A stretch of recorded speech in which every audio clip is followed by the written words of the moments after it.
Juste avant que la vidéo commence, tu dois absolument savoir que tu peux récupérer une formation gratuite Assure ton bull market comme un pro et en plus de ça un accès VIP au contenu exclusif. Défile dans la description de cette vidéo, clique sur le premier lien juste ici, clique sur obtenir gratuitement, remplis ce formulaire, trade sur notre plateforme partenaire BitGet et obtiens le contenu VIP qui te permettra de trader à mes côtés en suivant mes stratégies et un accès VIP sur mon Discord. Également, tu recevras automatiquement mon top 5 altcoin pour 2024. Tu peux retrouver une vidéo qui t'explique tout dans la description juste ici. Bon visionnage.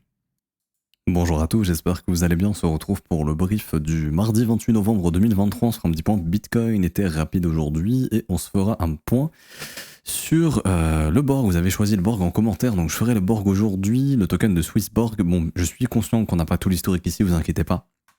On ira sur Chancecoin Trader Pro pour récupérer tout l'historique et je vais faire ça de suite. Alors, Borg.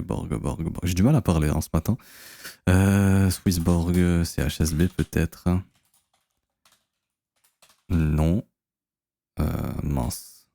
Comment je retrouve tout l'historique ici? Ils ont changé le nom du... Avant c'était CHSB. Ah, Swissborg USD, Coin Market Cap. Nickel. Comme ça, normalement, je vais avoir tout l'historique ici. Super. On sera beaucoup mieux d'analyser ça plutôt que les 3 semaines ou 4 semaines de variations qu'on a eues sur Bitfinex. Et du coup, je remets en jeu Uniswap et Tron. Donc, c'est à vous de décider si vous voulez Tron ou Uniswap en commentaire. Donc, décidez lequel vous préférez que j'analyse. Alors, le BTC, pour commencer. Donc, hier, on était juste ici. On avait vu la dernière zone de stop qui avait été déclenchée avec cette petite mèche. On a eu le rebond, ça n'a pas suffi pour déclencher quelque chose de plus haussier. Donc on est venu chasser le dernier creux qui a été identifié ici, celui du du jeudi 23 novembre. Et du coup, là on repasse en horaire et on voit qu'on est revenu travailler quoi? La zone d'imbalance qu'on avait identifiée. Pour moi, si on perd cette zone d'imbalance, c'est un peu la dernière zone avant quelque chose d'un petit peu plus baissier qui viendra probablement récupérer les stop loss sous les 36 200. Donc on aura un petit mouvement correctif environ de 2,3% sur le BTC. En revanche, tant qu'on arrive à maintenir cette zone d'imbalance, on peut pourquoi pas tenter d'aller récupérer les sommets ici. Donc il faut savoir qu'il y a une différence entre les exchanges. Moi en l'occurrence ici j'analyse le perp de Binance et par exemple sur le perp de Bybit par exemple, ou le perp de BitGet, ou le perp de Deribit, on n'a pas eu de pump ici à 38 500, on s'est arrêté à 38 000. Et en fait, il faut savoir que du coup, sur le mouvement de vendredi, le vendredi là, donc du 24 novembre, on est venu chasser les stops. Et en fait, donc le graphique qu'on voit ici est plus bearish que le graphique qu'on voit sur Binance. Ok? Pourquoi? Parce que sur Binance, il n'y a pas eu de chasse au stop ici, on n'est pas venu déclencher les stop loss. Il faut savoir que c'est sur Binance qu'on a le plus gros de l'open interest, on a le plus gros du volume qui est exécuté. C'est pour ça que quand j'analyse dans les briefs, je regarde la charte sur Binance ici. Et c'est vrai que ce soit sur Bybit ou autre, ou BitGet par exemple, donc là je peux aussi prendre le graphique de BitGet, on n'a pas eu un pump ici à 38 500, donc c'est ce qui fait qu'on a eu la chasse au stop, ok, réintégration, et du coup c'est ce qui fait que là on menace de venir potentiellement chercher tous les creux ici.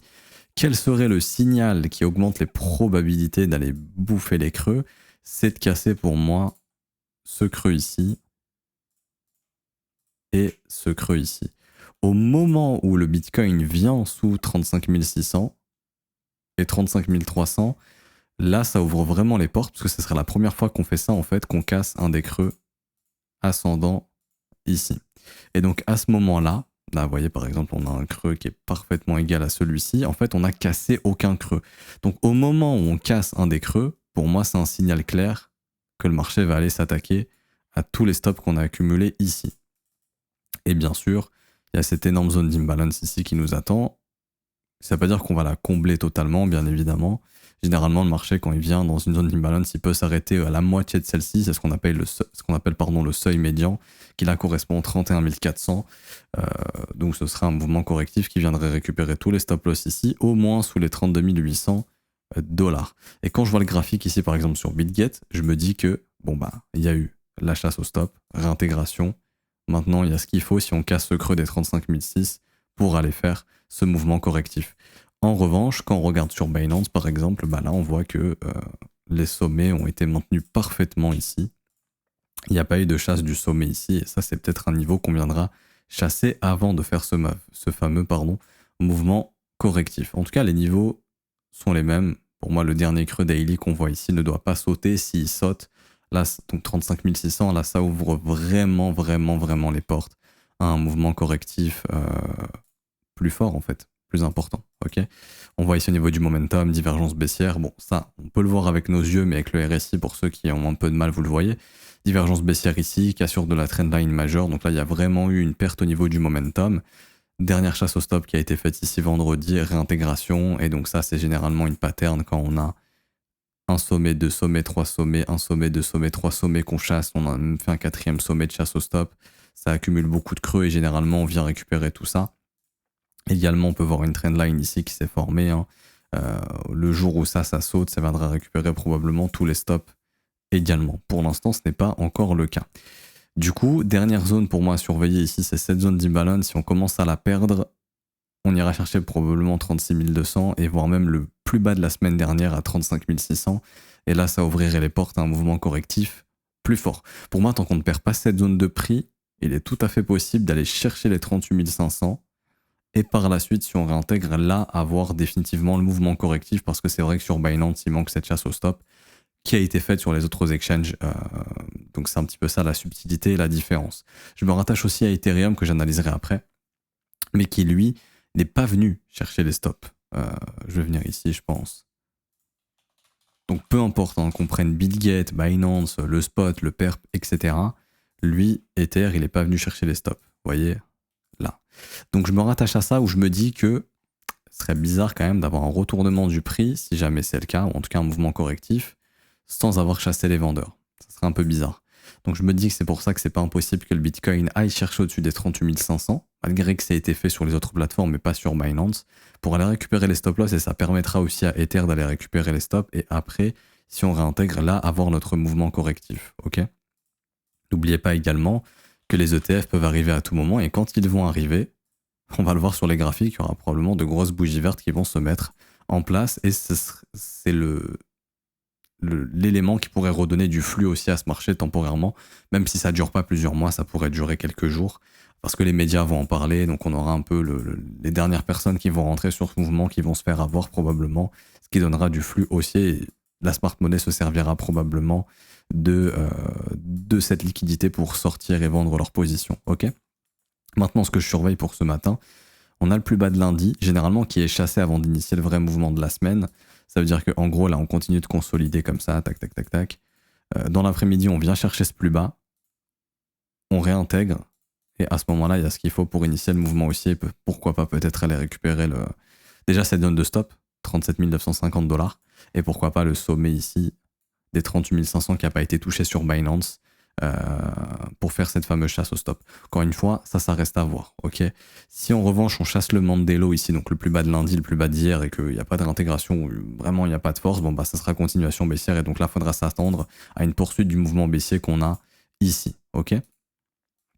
Pas plus de choses à dire pour ma part. Bon, on peut aussi s'amuser à localiser la RLZ du dernier mouvement qu'on a touché ici au niveau des 61,8. Hein.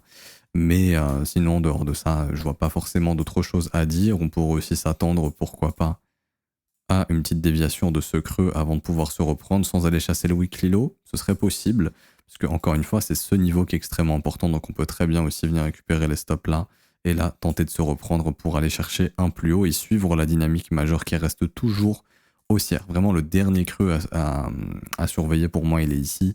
C'est le creux de la semaine dernière. Si on commence à perdre ce creux ici, là, ça peut sentir un mouvement correctif potentiellement plus fort parce qu'il y aura un début de changement dans le comportement du prix ici.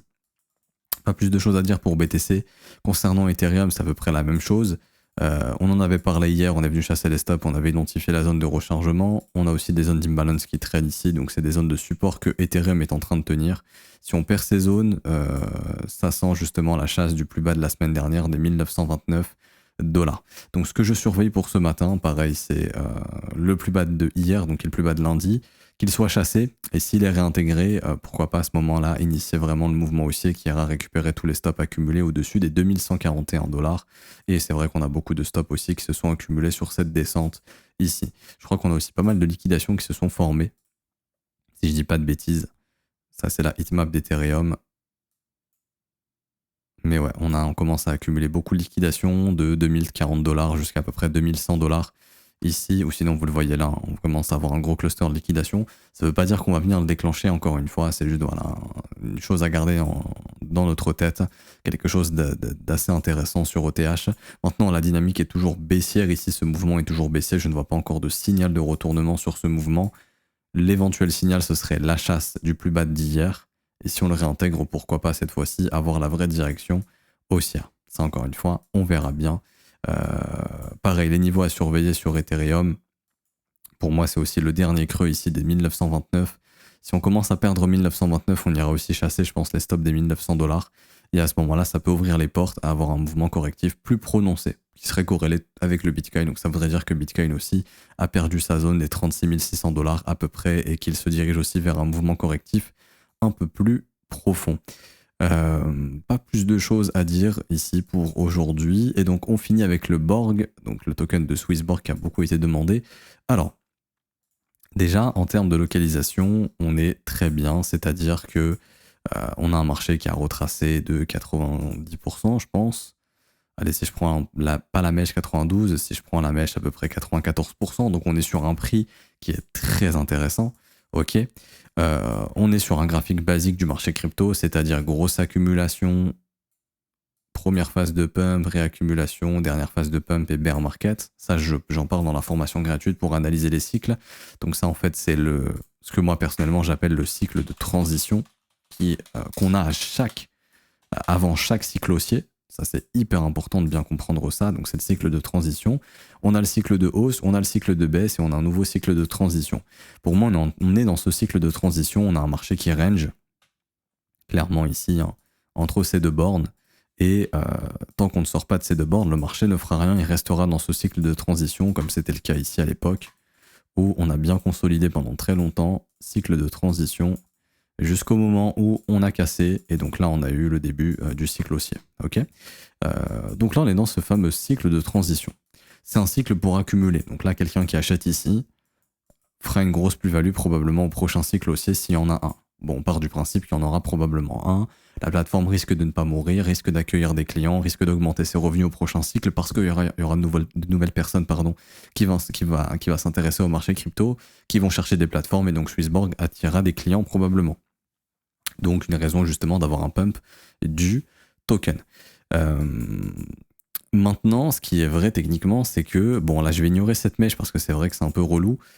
J'aime la structure qui a été faite ici, c'est-à-dire, ça je supprime, c'est-à-dire venir récupérer les stop-loss qui étaient accumulés ici et réintégrer ça avec une structure en W, ça c'est vraiment très bullish, ok. Le fait d'être venu casser le support et de l'avoir réintégré avec une structure en W, c'est super. Donc pour moi, ce qui a été fait ici, c'est très cool, ok. Et en cas de dip, je pense qu'on a une zone d'achat qui est vraiment pas mal.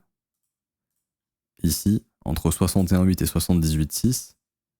Et du coup, tout simplement, tac, qui correspond également à ce qu'on appelle le Wyckoff check. Donc c'est en fait le fait de revenir tester le point de cassure de la structure. Donc là, je m'explique. Vous avez ici la ligne de coup du W, ça a été cassé, mais on n'est pas venu retester la zone. Donc là, en fait, on attend le Wyckoff check. Et donc mettre un buy limit sur ce niveau, ça peut vraiment être cool et offrir une zone d'achat intéressante autour des 15 centimes si on y revient. Surtout si Bitcoin prépare un mouvement correctif, bon, on n'est pas à l'abri d'avoir un moins 20, moins 25% sur Swissborg ici, qui offrira une très bonne zone et qui correspond également au support précédent qui a été cassé, qui est devenu résistant, c'est qu'on a retransformé en support en faisant ce magnifique W. Donc là, il y aurait vraiment une belle entrée. J'aime beaucoup quand on a d'abord déviation, réintégration avec un W, donc là, très généralement, ça peut lancer quelque chose d'haussier par la suite. Donc en gros, on pourrait très bien faire ça.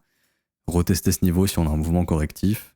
Et derrière, pourquoi pas partir sur quelque chose de plus haussier. Donc franchement, très bien ce qui a été fait sur le prix ici, au sein pour moi de ce cycle de transition. J'y vois également ici une petite imbalance qui est ouverte, que le marché viendra probablement combler, hein, qui va être juste là, tac, qui est plutôt pas mal, qui correspond également au Wyckoff check.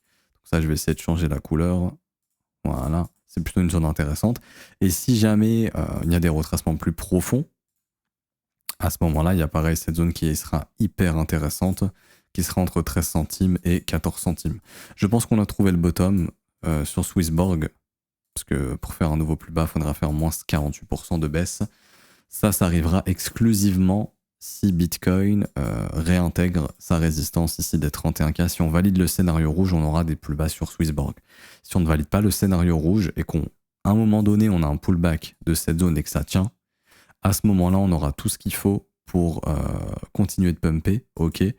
Et Swissborg, en fait, fera juste un dip dans la zone qu'on vient d'identifier ensemble. Je pense, c'est-à-dire autour des 15 centimes. Et à ce moment-là, on aura un nouveau creux ascendant qui viendra se former et on continuera de faire ça. Donc on restera dans le cycle de transition, mais peu à peu on deviendra de plus en plus bullish et jusqu'à en sortir. Maintenant, quels seraient les objectifs en cas de cycle haussier? Tout comme actuellement, 21 centimes, c'est un bon prix. Hein. Quelqu'un qui veut investir dans Swissborg, là, à 21 centimes, le prix est très bien. J'ai pas la capitalisation sous les yeux, mais je crois qu'on est sur une capitalisation qui est assez faible au niveau des exchange tokens. On est sur une capitalisation de 200 millions. Si on compare les autres exchange tokens, je pense par exemple au BGB. Bon, ça c'est le token. Je pense par exemple au BNB. Après, on parlera du BGB. Le token de Binance, 34 milliards. Donc, on voit que Swissborg, c'est un bébé encore à côté en termes de capitalisation. BGB, ici, le token de BitGet, 763 millions ici, qui a été haussier cette année. On a fait vraiment une belle hausse. On est à 176% de hausse ici. Donc, franchement, c'est très cool. On a 730 millions de capitalisation. Donc, Swissborg qui est plus petit. Après, bon, BitGet qui a plus d'utilisateurs, je crois, et qui exécute beaucoup plus de volume. Donc, BitGet fait plus d'argent que Swissborg, très très probablement. Donc, ça peut expliquer pourquoi la capitalisation est plus importante. Mais Swissborg pourra au prochain cycle, je pense, attirer beaucoup de clients et gravir une capitalisation plus importante. Et on a aussi OKB, le token de OKEx, qui lui, en termes de capitalisation, est à 3,3 milliards. Donc là, on est vraiment sur une grosse capitalisation ici. Ça, c'est clairement des objectifs que Swissborg au prochain cycle pourrait atteindre. Donc déjà, si Swissborg atteint la capitalisation d'un OKEx, on sera sur une capitalisation autour des 3 milliards. Donc c'est plus d'un fois 10 déjà pour le token. Okay, donc c'est plutôt cool. Maintenant, je ne sais pas, on a atteint combien au précédent cycle sur Swissborg. Mais pour moi, un exchange token a des chances de faire des ATH. Pourquoi? Parce que si la plateforme ne meurt pas, bah pour moi, en fait, elle va exploser les chiffres qu'elle a fait au précédent cycle, très très probablement. Et on avait un market cap qui était de 1,5 milliard à peu près, donc je pense qu'on peut faire mieux. Et j'ai pas l'impression qu'on ait eu beaucoup d'inflation, donc je pense qu'on pourra faire de nouveaux ATH sur Swissborg. Donc c'est vrai que ça serait un asset à avoir en portefeuille, pourquoi pas. Et oui, ça pourrait faire des ATH. Maintenant, quels seraient les objectifs un peu plus conservateurs ici? Bon, bien sûr, le premier arrêt, 64 centimes. Je vais voir si on n'a pas des grosses zones d'imbalance qui vont appeler le prix. J'en vois, il y en a pas mal. On en a une grosse ici, qu'on n'est pas encore venu chercher.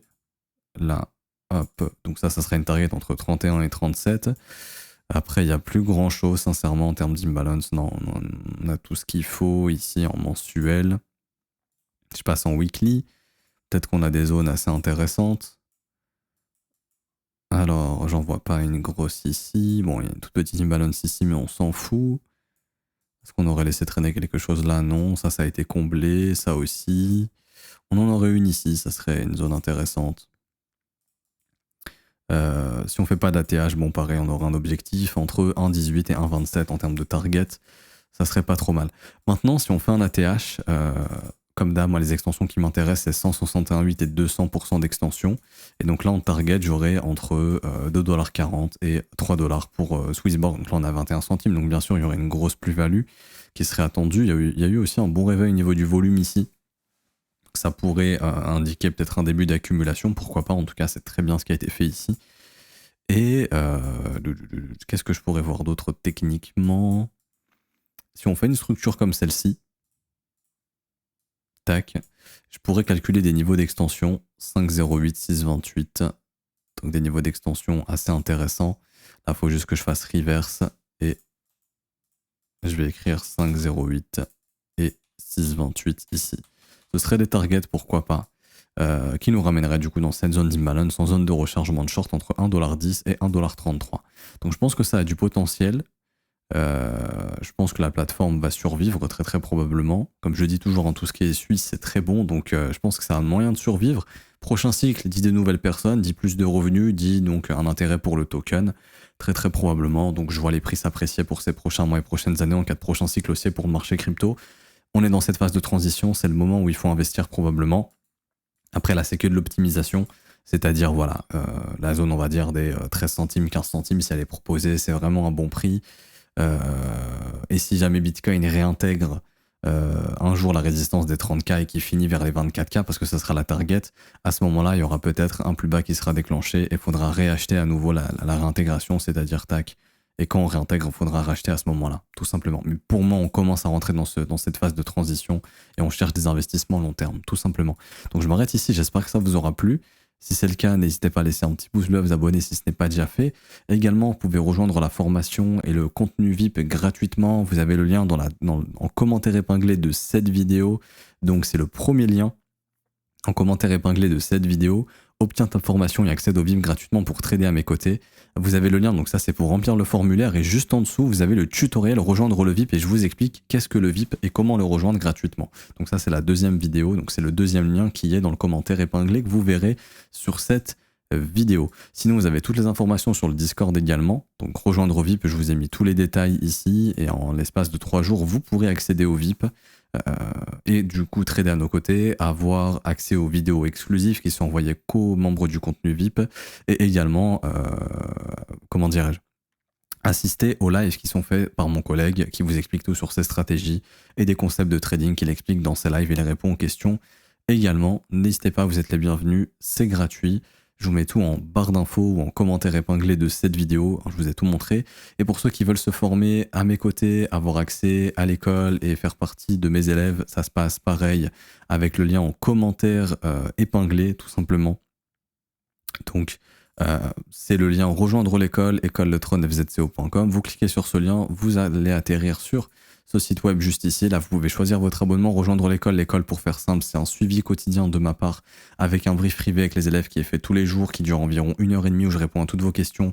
On analyse des cryptos ensemble, on analyse d'autres marchés ensemble, je réponds à vos questions, je vous aide dans votre trading et également on voit des setups ensemble et on développe des stratégies ensemble. Je vous explique également ce que je fais sur les marchés.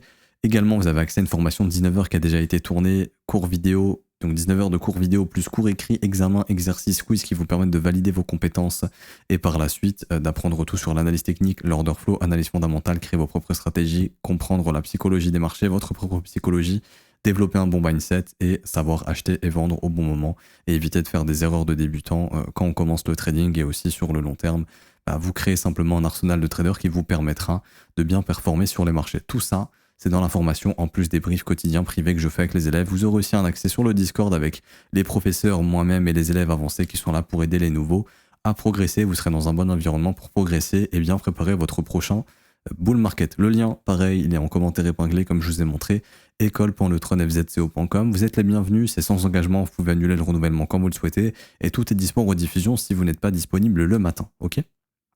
Et même si vous n'êtes pas là en direct, vous pouvez poser vos questions à l'avance et j'y répondrai dans le prochain brief. Il y a les abonnements mensuels 49 € TTC, 3 mois 120 € TTC, donc il y a une petite réduction, 6 mois 210 € TTC, il y a une réduction également, et 12 mois 380 € TTC, il y a une grosse réduction, on est à 380 au lieu de 588, n'hésitez pas à en profiter. Tout est en commentaire épinglé et en description. Bonne journée à tous, on se retrouve demain, ciao ciao.